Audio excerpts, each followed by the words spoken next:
Hey everyone, here to talk about my latest acquisition. This is an Iron Label Seer guitar. Now I'm thinking I'm going to spend a little bit more time than I normally do on some specs, just because I've noticed out there's like next to no reviews of these guitars out there in YouTube land. So I thought it'd be helpful for people to get a better understanding of these, a little bit more info on them than might out be there currently. So as you can see, this is an SG shape, actually more like a Yamaha SG, just for comparison. I will show you this against my Yamaha SG1000. And as you can see, get the strap off here, live videos. As you can see, very, very similar in shape. The cutaways are pretty close. Same configuration, two humbuckers, etc. I'll talk about the differences between this guitar and this here in a moment. So again, some specs on this bad boy. Two humbucker, obviously. Two volume, two tone. No coil splitting at all. Standard pots. It has locking tuners on the back. This is an Ebony fretboard, 22 fret. Kind of odd. This is a 25.5-inch scale length, whereas all of my other Yamaha SGs and a Les Paul is 24 3/4. So it's a little bit longer than a standard SG. This is Strat scale length. Not a huge deal, but took a minute for me to get used to it when I first tried it out. You can see binding on it, etc. This is actually a set neck. I don't know how well you can see this here, but there you go. Hopefully that's a good view. So definitely set neck as opposed to my Yamaha SG, which is a neck through. So for those of you out there who are SG lovers like myself, this is analogous to the SG1000. Some nice, cool split anvil inlays. See, nice flame maple top. I took the pickup out to figure out if this had a maple cap on it or this is just a veneer. I couldn't see anything because the pickup cavities are shielded, which is good, but kind of didn't allow to figure out what's underneath it. That being said, I suspect this is just a maple veneer because it weighs about 8.5 pounds. Whereas my SG2000 weighs almost 10. So based on just how light this is, I would say probably just mahogany body, definitely mahogany neck. Does have the belly carve that you would expect from a Yamaha SG, so very comfortable to play. A couple little things I'm going to say about when this came to me. You can go find one of these. There's a seller on Reverb that has this brand of guitars. But just some of the things that I found when I got it. Overall, I want to say super satisfied both with the seller and with the instrument. But again, giving you information because there's not a lot of information out there on these. A couple of little minor cosmetic things. One of the knobs, very plasticky by the way, was down too far, scraping up against the body. Minor adjustment. On the bridge, one of the little adjustment nuts was super loose. I just had to tighten it. Again, minor thing. A little bit more of a major thing, when I went to restring it, the barrels on 4 of the 6 tuners spun freely. So they were stripped. I'm not sure what the deal was, but I contacted the seller who shipped me a whole new set of barrels for it that are nice, good and tight now. They work great as a result. The other downside I would say is that this fretboard was super dry when I got it, and it was kind of rough. I literally had to take some quadruple O steel wool and just gently sand the frets down to get them nice and smooth where they are now.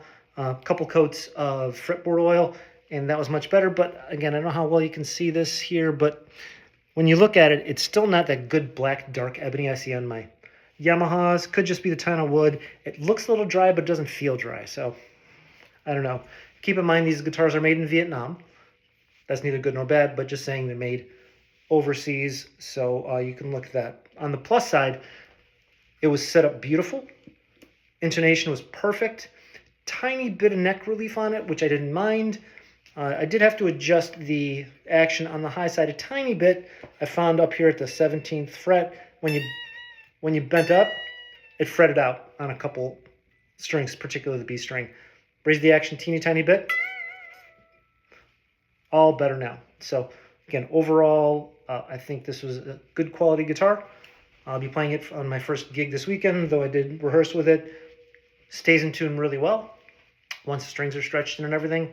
So again, overall, very, very happy with the instrument. So now, more importantly, let's get to some sounds, because again, the only other videos I know out there, heavy distortion, which is cool, but not my thing. I think you really hear a guitar clean to understand what it sounds like. So again, I'm not going to play around too much here, but get the bridge pickup.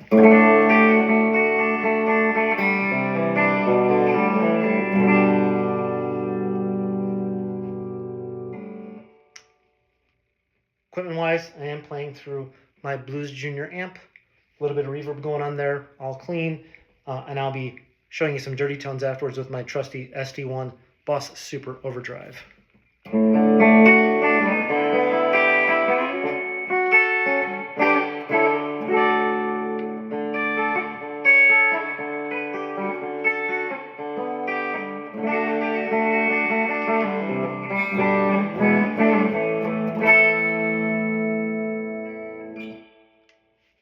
Now in the middle position.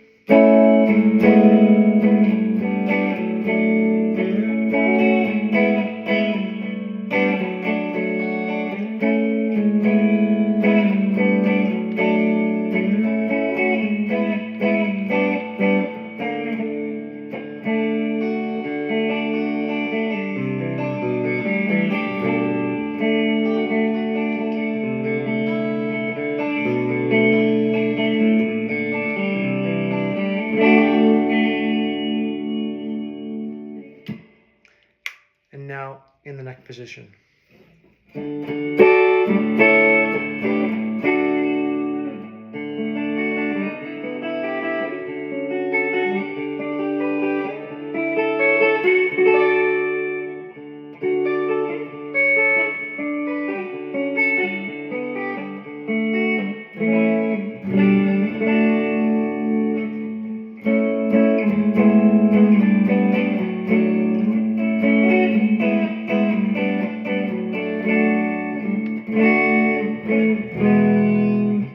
Just one more time through.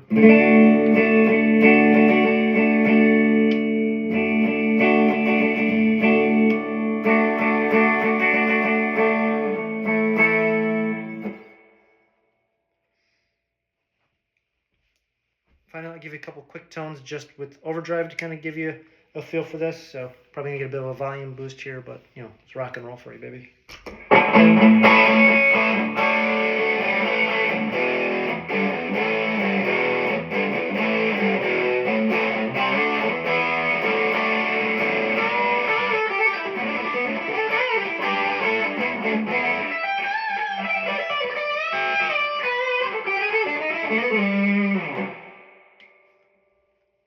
Middle.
thing on this that I will note that's not the same as other guitars. So usually if I have a 2 humbucker guitar, if I have